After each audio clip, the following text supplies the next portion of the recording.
ಗೌಡಿಹಳ್ಳಿ ಗ್ರಾಮದ ಬಸವೇಶ್ವರ ಗ್ರಾಮಾಂತರ ಪ್ರೌಢಶಾಲೆಯಲ್ಲಿ ಇಂದು ಮಾತೃವಂದನಾ ಕಾರ್ಯಕ್ರಮ ಹಮ್ಮಿಕೊಳ್ಳಲಾಗಿತ್ತು.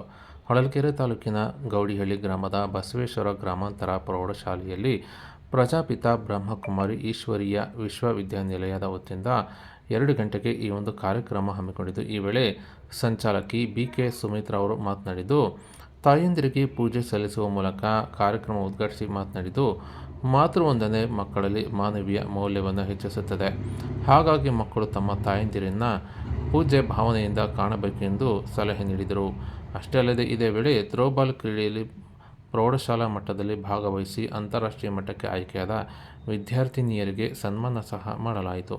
ಇನ್ನು ಈ ಸಂದರ್ಭದಲ್ಲಿ ಶಾಲಾ ಮುಖ್ಯ ಶಿಕ್ಷಕ ರಾಮಚಂದ್ರಪ್ಪ, ದೈಹಿಕ ಶಿಕ್ಷಕ ಶಿವಕುಮಾರ್, ಸೋಮಶೇಖರ್, ಲೋಕಯ್ಯ ಹಾಗೂ ವಿದ್ಯಾರ್ಥಿಗಳು ಹಾಜರಿದ್ದರು.